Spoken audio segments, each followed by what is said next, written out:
میں اپنی سائیکل پر امرودوں کی ٹوکری لادے گلیوں میں چل رہا تھا۔ لاہور کی گرمی اپنے عروج پر تھی۔ سورج سر پر آگ برسا رہا تھا اور میری پیشانی پر پسینے کی بوندیں موتیوں کی طرح چمک رہی تھیں۔ سائیکل کا پچھلا ٹائر کچھ ڈھیلا تھا، ہر موڑ پر چون چون کی آواز نکلتی تھی، لیکن میرا دل اس شور سے کہیں زیادہ بلند آواز میں دھڑک رہا تھا۔ آج وہ دن تھا جس کا مجھے مہینوں سے انتظار تھا۔ مقابلے کے امتحان کا رزلٹ آنے والا تھا۔ امرود، تازہ امرود لے لو، تازہ امرود۔ میں نے اپنی آواز بلند کی، لیکن میری نگاہیں ہر گزرتے لمحے کے ساتھ گھڑی کی طرف اٹھ رہی تھیں۔ دوپہر کے 3 بج رہے تھے۔ رزلٹ کسی بھی وقت ویب سائٹ پر آ سکتا تھا، لیکن میرے پاس تو فون بھی نہیں تھا کہ چیک کرتا۔ بس دل میں ایک عجیب سی بے چینی تھی۔ کیا میں پاس ہوا ہوں گا؟ یا پھر ابا ٹھیک کہتے تھے کہ یہ سب وقت کا ضیاع ہے؟ میں نے اپنی سائیکل ایک چھوٹی سی دکان کے سامنے روکی۔ شفیق چاچا کی دکان تھی، جہاں میں ہر روز امرود بیچنے کے بعد چائے پیتا تھا۔ چاچا نے اپنی اینک اٹھائی اور مسکراتے ہوئے کہا، احمد، آج تو چہرہ کچھ پھیکا لگ رہا ہے، کیا بات ہے؟ گرمی نے تنگ کر دیا یا کوئی اور مصیبت ہے؟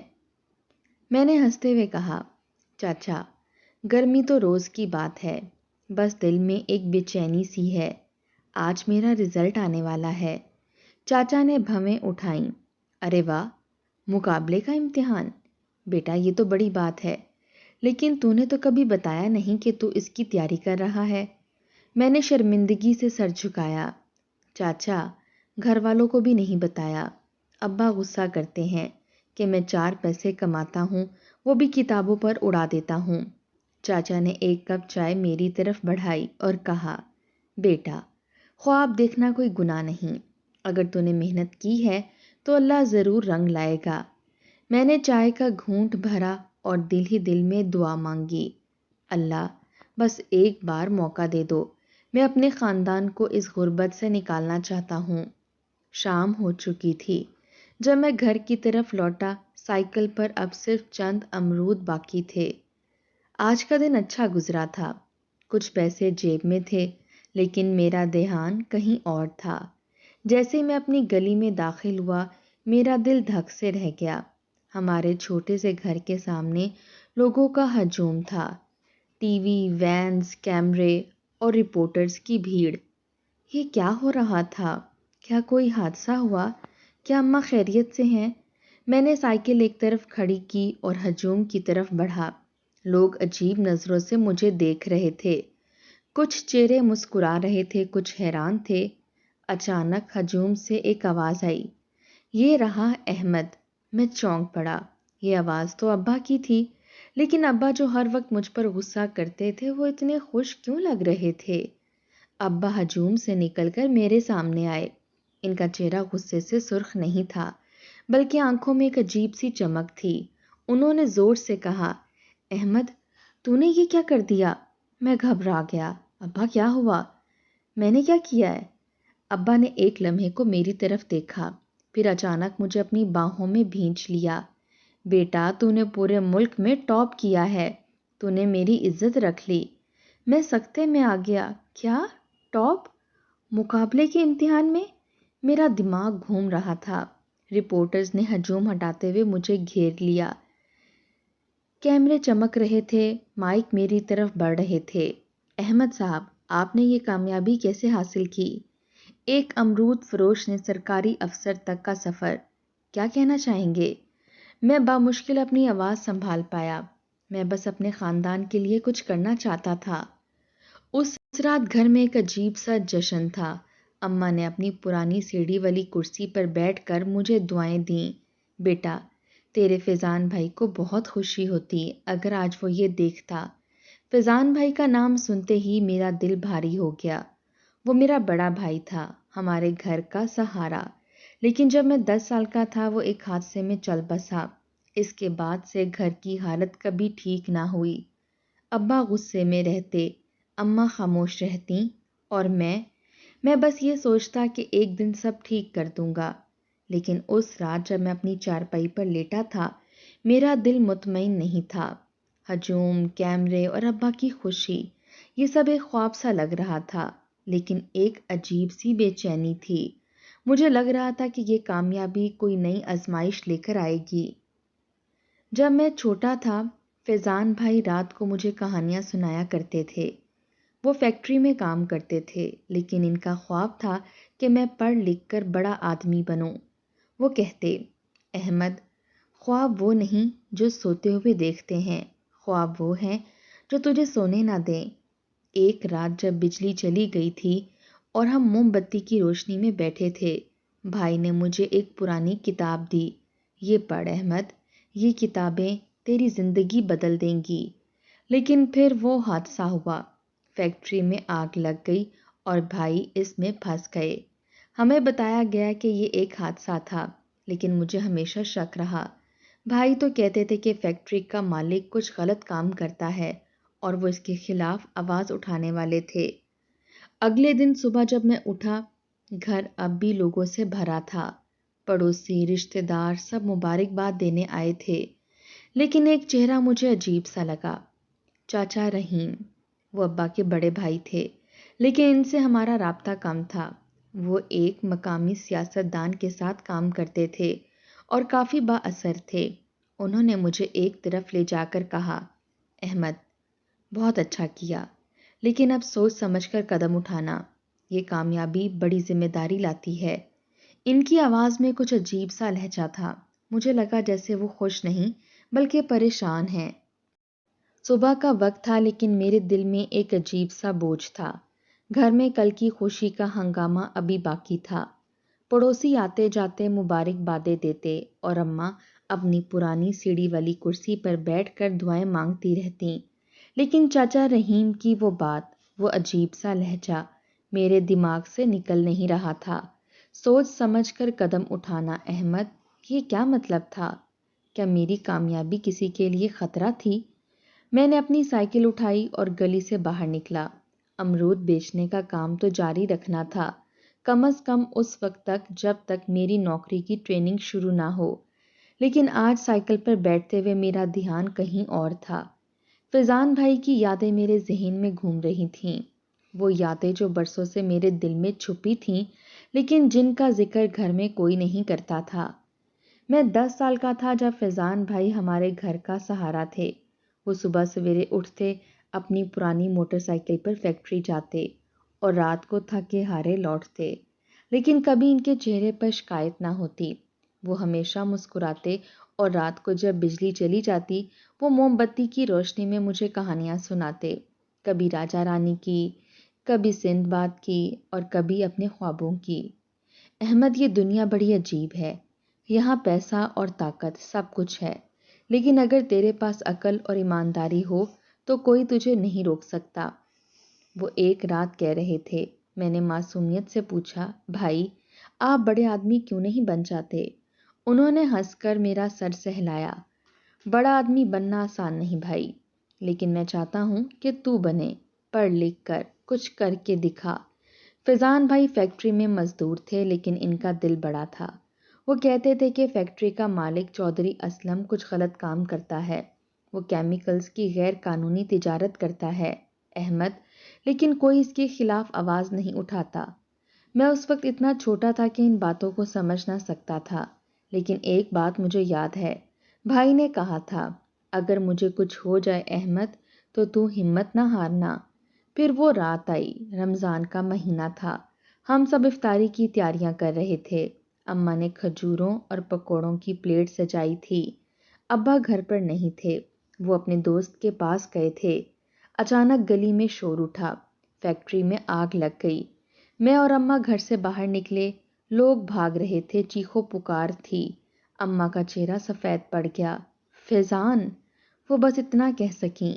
جب ہم فیکٹری پہنچے وہاں دھواں ہی دھواں تھا، آگ کی لپیٹیں آسمان چھو رہی تھیں۔ لوگ کہہ رہے تھے کہ کچھ مزدور اندر پھنس گئے ہیں۔ میں نے اماں کا ہاتھ پکڑا اور چیخا، بھائی کہاں ہیں؟ کسی نے کہا فیضان اندر تھا، وہ دوسرے مزدوروں کو بچانے گیا۔ اس کے بعد جو ہوا وہ ایک دھندلا سا خواب لگتا ہے۔ فیضان بھائی واپس نہ آئے۔ ہسپتال میں ان کی لاش دیکھ کر اماں بے ہوش ہو گئیں۔ جب ابا گھر آئے انہوں نے کوئی لفظ نہ کہا، بس ایک کونے میں بیٹھ کر سر پکڑ لیا۔ اس رات کے بعد ہمارا گھر بدل گیا۔ ابا غصے میں رہنے لگے، اماں خاموش ہو گئیں، اور میں نے فیصلہ کیا کہ ایک دن میں بھائی کا خواب پورا کروں گا۔ میں سائیکل پر امرود بیچ رہا تھا، لیکن میرا دماغ ماضی میں تھا۔ فیضان بھائی کی موت کو ہم نے ہمیشہ حادثہ سمجھا تھا، لیکن اب جب میں نے مقابلے کا امتحان ٹاپ کیا تھا، کچھ عجیب سی باتیں ہو رہی تھیں۔ چاچا رحیم کی وہ بات، ان کی پریشانی، کیا اس کا کوئی تعلق فیضان بھائی سے تھا؟ شام کو جب میں گھر واپس آیا، اماں دروازے پر بیٹھی تھیں۔ ان کا چہرہ پیلا تھا، لیکن وہ مسکرائیں۔ بیٹا، آج تو نے میرا سر فخر سے بلند کر دیا۔ میں نے ان کے ہاتھ پر ہاتھ رکھا۔ اماں، یہ سب فیضان بھائی کی وجہ سے ہے، انہوں نے مجھے خواب دیکھنا سکھایا۔ اماں کی آنکھوں میں آنسو آ گئے۔ فیضان، وہ ہمیشہ کہتا تھا کہ تو کچھ بڑا کرے گا۔ میں نے پوچھا، اماں کیا آپ کو لگتا ہے کہ بھائی کی موت واقعی حادثہ تھی؟ اماں نے ایک دم میری طرف دیکھا، ان کی آنکھوں میں ایک عجیب سا خوف تھا۔ احمد، ایسی باتیں نہ کیا کر، جو ہوا وہ ہو گیا۔ لیکن ان کے لہجے میں جو کچھ تھا وہ مجھے بے چین کر گیا۔ اس رات جب میں اپنی چارپائی پر لیٹا تھا، مجھے نیند نہ آئی۔ فیضان بھائی کی آواز میرے کانوں میں گونج رہی تھی، اگر مجھے کچھ ہو جائے احمد تو ہمت نہ ہارنا۔ اچانک مجھے یاد آیا کہ بھائی نے اپنی موت سے چند دن پہلے ایک ڈائری دی تھی۔ یہ رکھ احمد، اگر کبھی ضرورت پڑے تو اسے کھولنا۔ میں نے برسوں سے وہ ڈائری نہیں دیکھی تھی، وہ ہمارے پرانے صندوق میں کہیں پڑی تھی۔ میں رات کے اندھیرے میں اٹھا، موم بتی جلا کر صندوق کھولا۔ ڈھونڈتے ڈھونڈتے وہ پرانی سی ڈائری ہاتھ آئی۔ اس کے صفحے زرد ہو چکے تھے، لیکن بھائی کی لکھائی ابھی بھی واضح تھی۔ میں نے ڈائری کھولی، پہلے چند صفحات کہانیوں اور خوابوں کے بارے میں تھے، لیکن پھر ایک صفحہ آیا جس نے میرا دل دھڑکنا شروع ہو کر دیا۔ چودھری اسلم فیکٹری میں غیر قانونی کیمیکلز بناتا ہے۔ میں نے اسے روکنے کی کوشش کی، لیکن وہ اور رحیم مل کر مجھے خاموش کرنا چاہتے ہیں۔ اگر مجھے کچھ ہو جائے تو یہ حادثہ نہیں ہوگا۔ میں سکتے میں آ گیا۔ رحیم، چاچا رحیم، کیا وہ فیضان بھائی کی موت میں ملوث تھے؟ اگلے دن میں نے ڈائری اپنے بیگ میں چھپائی اور شفیق چاچا کی دکان پر گیا۔ چاچا کو میں نے ساری بات بتائی۔ انہوں نے سنجیدگی سے کہا، احمد، یہ بڑی بات ہے۔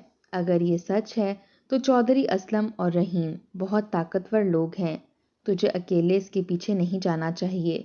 میں نے کہا، چاچا، اگر بھائی کی موت حادثہ نہیں تھی تو میں چپ نہیں رہ سکتا۔ چاچا نے ایک پرانا اخبار نکال کر دکھایا۔ اس میں فیکٹری کی آگ کی خبر تھی، لیکن ایک چھوٹی سی خبر نے میری توجہ کھینچی۔ چودھری اسلم کے سیاسی روابط کی وجہ سے تحقیقات روک دی گئیں۔ صبح کی روشنی گلی میں پھیل رہی تھی، لیکن میرے دل پر ایک سیاہ بادل چھایا ہوا تھا۔ فیضان بھائی کی ڈائری نے رات بھر مجھے جگائے رکھا۔ اگر مجھے کچھ ہو جائے تو یہ حادثہ نہیں ہوگا۔ یہ جملہ میرے ذہن میں بار بار گونج رہا تھا۔ چاچا رحیم، کیا وہ واقعی بھائی کی موت میں ملوث تھے؟ اور چودھری اسلم، وہ فیکٹری کا مالک جو اب لاہور کے بااثر لوگوں میں شمار ہوتا تھا، اس کا اس سب میں کیا کردار تھا؟ میں نے ڈائری اپنے بیگ میں چھپائی اور سائیکل پر امرود لاد کر نکل پڑا، لیکن آج میری زبان خاموش تھی۔ امرود، تازہ امرود کی آوازیں گلیوں میں نہیں گونج رہی تھیں۔ میرا دماغ کہیں اور تھا۔ میں سوچ رہا تھا کہ اب کیا کروں۔ اکیلے اس راز کو کھولنا خطرناک تھا، لیکن فیضان بھائی کے لیے، اپنے خاندان کے لیے، میں خاموش کیسے رہ سکتا تھا؟ شفیق چاچا کی دکان پر پہنچا تو وہ اپنی عادت کے مطابق اخبار پڑھ رہے تھے۔ مجھے دیکھتے ہی انہوں نے اینک اتاری اور کہا، احمد، تیری شکل بتا رہی ہے کہ تو رات بھر سو نہیں سکا۔ کیا بات ہے؟ میں نے ایک گہری سانس لی اور ڈائری نکال کر ان کے سامنے رکھ دی۔ چاچا، یہ پڑھیں۔ فیضان بھائی نے لکھا ہے کہ ان کی موت کوئی حادثہ نہیں تھی۔ چاچا نے ڈائری کے چند صفحات پلٹے، ان کا چہرہ سنجیدہ ہو گیا۔ یہ بڑی بات ہے احمد۔ چودھری اسلم اور رحیم، یہ دونوں طاقتور لوگ ہیں۔ اگر یہ سچ ہے تو خطرے میں پڑ سکتا ہے۔ میں نے کہا، چاچا، میں ڈر نہیں رہا، بھائی نے مجھے ہمت سے جینا سکھایا ہے اور مجھے کوئی ڈرا نہیں سکتا۔ چاچا نے ایک لمحے سوچا، پھر کہا، سارا سے مل، وہ صحافی ہے اور تیری پرانی دوست بھی، شاید وہ تیری مدد کر سکے۔ سارا، اس نام نے میری یادوں کے دروازے کھول دیے۔ وہ میری کلاس کی دوست تھی جو ہمیشہ کہتی تھی کہ وہ ایک دن بڑی صحافی بنے گی۔ برسوں ہو گئے تھے اس سے ملے ہوئے، لیکن اگر کوئی میری بات سن سکتا تھا تو وہ سارا ہی تھی۔ شام کو میں سارا کے دفتر پہنچا۔ وہ ایک مقامی نیوز چینل میں رپورٹر تھی۔ دفتر کے باہر کھڑے ہو کر میں ہچکچا رہا تھا۔ کیا وہ مجھے یاد بھی کرتی ہوگی؟ ایک امرود فروش سے کیا ملنا آئے گی؟ لیکن پھر میں نے ہمت کی اور اندر چلا گیا۔ سارا اپنی میز پر بیٹھی کچھ فائلیں دیکھ رہی تھی۔ اس نے مجھے دیکھتے ہی مسکرا کر کہا، ارے احمد، یہ کیا؟ مقابلے کا امتحان ٹاپ کر کے اب یہاں؟ میں نے شرمندگی سے سر جھکایا۔ سارا، مجھے تیری مدد چاہیے۔ اس نے بھویں اٹھائیں۔ مدد؟ کیا بات ہے؟ میں نے ڈائری اس کے ہاتھ میں دی اور ساری کہانی سنا دی۔ فیضان بھائی کی موت، ڈائری کے راز اور چچا رحیم کا عجیب سا رویہ۔ سارا نے خاموشی سے سب سنا، پھر کہا، احمد، یہ بہت بڑی بات ہے۔ اگر یہ سچ ہے تو ہم چودھری اسلم اور رحیم جیسے لوگوں سے ٹکر لے رہے ہیں، لیکن میں تیری مدد کروں گی، بس ہمیں ثبوت چاہیے۔ میں نے پوچھا، ثبوت کیسے ملے گا؟ سارا نے مسکرا کر کہا، صحافت کا جادو۔ احمد، بس مجھ پر بھروسہ رکھ۔ اگلے چند دن عجیب سے گزرے۔ میری نوکری کی ٹریننگ شروع ہونے والی تھی اور گھر میں خوشی کا ماحول تھا، لیکن مجھے لگ رہا تھا کہ کوئی سایہ ہم پر منڈلا رہا ہے۔ ایک دن جب میں بازار سے واپس آیا تو گھر کے باہر 2 پولیس والے کھڑے تھے۔ اماں گھبرائی ہوئی تھیں۔ احمد، یہ لوگ کہہ رہے ہیں کہ تو نے کوئی دھوکہ کیا ہے۔ میں حیران ہوا۔ دھوکہ؟ کون سا دھوکہ؟